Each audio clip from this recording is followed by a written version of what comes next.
Minecraft has changed significantly since its early iterations after so many years of upgrades and development. It began as a side project but has now grown into one of the largest gaming franchises ever. One of the games that defined this generation. With such an impressive achievement, there will always be fresh participants in the fun. New players might require some assistance to understand some of the technical elements of the game, given how complicated Minecraft has grown. In this video, we'll be looking into the top 12 tips and tricks in Minecraft you must know to become a pro. But before that, make sure to subscribe to the channel and hit the bell icon for more amazing content. Let's get started. Number 12. Farm sand, gravel blocks with torches. One of the most useful items in all of Minecraft is certainly torches. They take the unusual precautions, such as illuminating shadowy regions and keeping creatures at bay. They do, however, possess certain other advantageous skills. As you may already be aware, gravity has an impact on sand and gravel blocks, so they will fall if the block underneath is removed. You can set a torch there just before the block collapses. All of the blocks will break as a result, allowing you to collect them.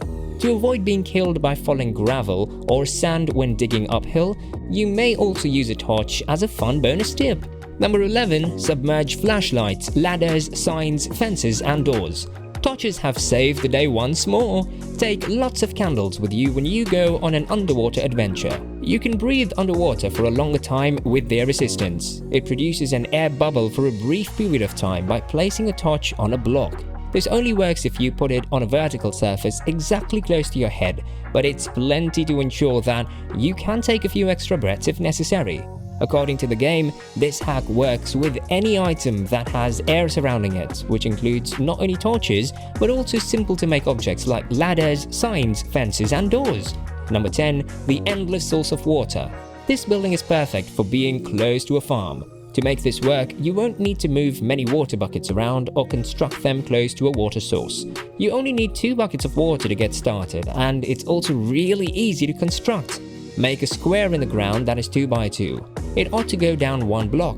1 bucket should be filled and left to spill in the upper left corner of the square. Pour the remaining buckets in the bottom right corner last. And you have an endless supply of water. Number 9. Always keep a bucket of water with you. Especially in mining, water buckets can save your life in a variety of circumstances. It can be used to block lava blasts that appear out of nowhere. It might also be used to descend steep slopes and reach the lower ground. Even some monsters might be able to be escaped by using water. Put some distance between you and the crowds using it. Just keep in mind to bring along a few extra buckets of water as you enter the mines. Number 8. Coal may be substituted with charcoal. It's possible that you won't locate any coal right away when you begin your new expedition. Fortunately, there is a substitute because coal is an essential resource. Charcoal serves as a substitute, and wood was used to make it. The furnace can use wood as a fuel source. More wood can be melted to create charcoal. This is a wonderful replacement for coal early on in the game because it has the same qualities. You can then concentrate on constructing a home before entering the mines. Number 7. Keep mob spawners alive. The spawning of enemies can be very annoying. They don't stop generating foes until you're exhausted or defeated. Unless, of course, you can annihilate them. There is still another choice though. Just surround the spawner with torches. Most players place 1 on each vertical side and the top of the spawner, but since the key is that a light source is there, placing them all throughout the space also works. Rather than destroying it, this is a better plan. Enemies won't spawn if there are torches around. Additionally, you can simply turn off the torches to allow a specific kind of monster to spawn if you need to farm them. Many people are unaware of the mob spawners in Minecraft because they cannot be acquired without using cheats.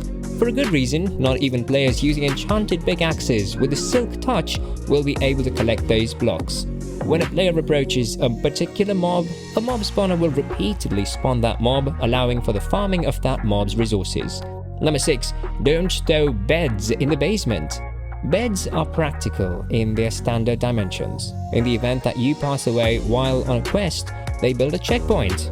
Everyone will desire to get one because it is a need in every home. Not if you're in the Nether though.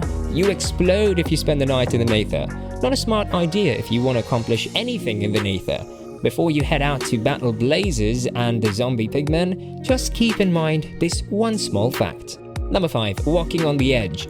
You can increase your range of motion by crouching. You can actually walk a little bit off the edge of a block while kneeling without falling. When creating a structure like a bridge, this is perfect. Don't let go of the crouch button, please. Your character will falter if you do. Although it's particularly risky to attempt to utilize this trick while you're in the air, you accept responsibility for your own safety. Number 4. Make dog collars unique. It makes sense to train an army of dogs to hunt with you.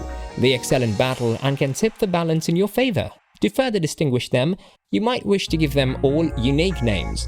By altering the color of their collar, you may accomplish that quickly. Get a dye for the desired color, then right-click the dog. I'm done now. In Minecraft, you now have a personalized dog collar. If you give your dog a radio collar, you can use the radar to find it if it gets lost.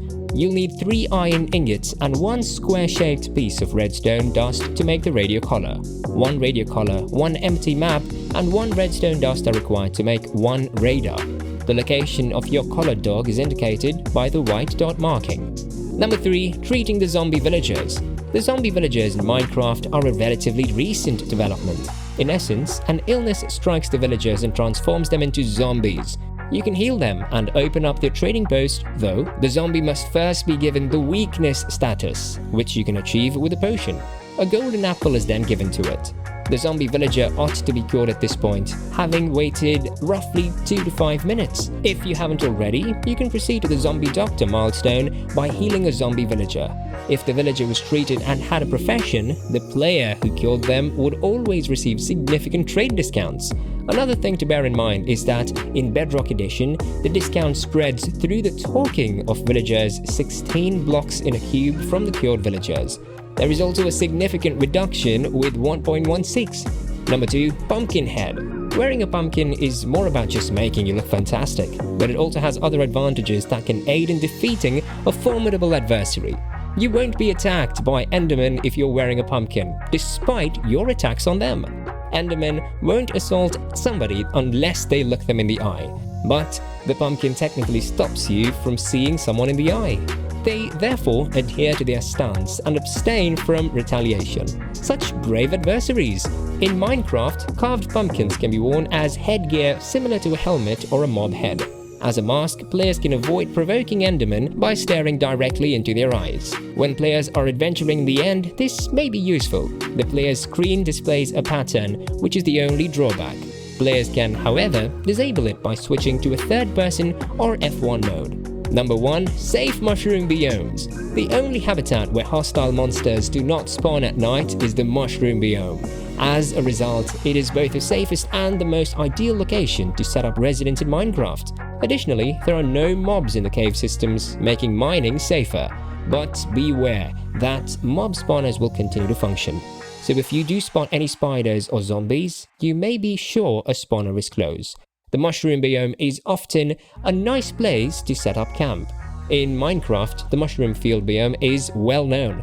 The huge open globe of the game welcomes players with a variety of varied biomes. There are some that are mystical and others that are natural, but none are like the mushroom fields. In Minecraft, there are more than 60 different types of biomes, including end islands, basalt deltas, and warped woods, in addition to plains, mountains, and forests. The safest and the most uncommon of all the biomes are thought to be the mushroom fields. That's it, guys. One of the most played video games worldwide is Minecraft, and for good reason. You have an unrestricted freedom to create architectural marvels, and there is an endless world to explore with stunning biomes ranging from frigid mountains to tropical jungles. Therefore, it shouldn't be shocking that a few devoted, persistent Minecraft players have discovered some radically unexpected but really helpful in-game tips and tricks. All of these contribute to a tad bit easier gameplay in Minecraft. We hope you liked our video. If you liked the video, make sure to subscribe to the channel and hit the bell icon. Leave a like, share with your friends and families, and pin down your thoughts in the comment section below.